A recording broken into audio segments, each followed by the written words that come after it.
Hello दोस्तों, कैसे हैं आप सब। तो दिल्ली चुनाव को लेकर के एक और बहुत बड़ी अपडेट आ रही है कि दिल्ली में जो आम आदमी पार्टी के नए उम्मीदवार हैं पटपड़गढ़ से अवध ओझा, वो शायद इस बार नॉमिनेशन उनका कैंसिल हो सकता है।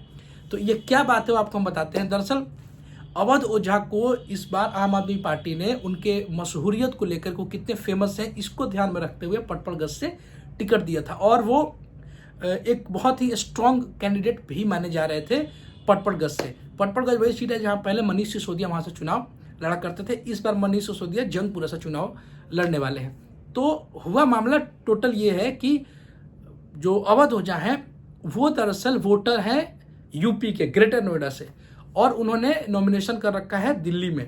तो इसका आधार बनाते हुए जो चुनाव आयोग है उन्होंने कहा है कि इस पर आप नॉमिनेशन नहीं कर सकते, आपका नॉमिनेशन कैंसिल हो सकता है। दरअसल मैं आपको कुछ नियम बता देता हूं कि भारतीय संविधान के अनुसार जो भी कैंडिडेट है वो लोकसभा चुनाव में, विधानसभा चुनाव में थोड़ा से मामला अलग अलग होता है।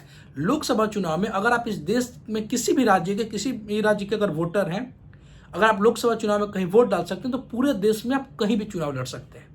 और उसका बेस्ट एग्जाम्पल क्या है, हमारे आदरणीय प्रधानमंत्री मोदी जी जो है तो गुजरात के, लेकिन वो चुनाव लड़ते हैं बनारस से। राहुल गांधी चुनाव लड़ते हैं वायनाड से। तो लोकसभा में आप कहीं के भी वोटर हो, आप पूरे देश में कहीं से चुनाव लड़ सकते हैं। विधानसभा में ये मामला थोड़ा सा अलग होता है। विधानसभा में आपको उस स्टेट से चुनाव अगर लड़ना है तो आपको वहां का वोटर होना जरूरी है, वहां के नागरिक, मतलब उस स्टेट का नागरिक होना, वहां का निवास प्रमाण पत्र होना आपके पास जरूरी नहीं है, लेकिन वहां का वोटर होना आपके लिए जरूरी। अवध ओझा है, वो एक्चुअली सिर्फ वोटर है यूपी के और उन्होंने अपने वोटर आईडी कार्ड चेंज नहीं कराया था अभी तक, और वो उन्होंने नॉमिनेशन भरा था पटपड़गढ़ से, इसलिए उनका नॉमिनेशन कैंसिल हो सकता है क्योंकि वो अगर यूपी के वोटर हैं तो दिल्ली से चुनाव नहीं लड़ सकते हैं।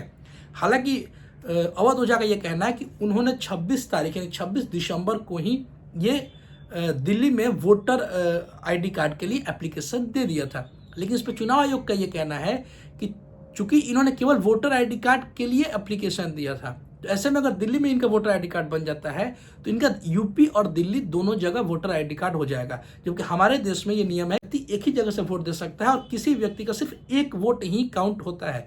ऐसे में यूपी और दिल्ली दोनों जगह के वोटर हो जाते।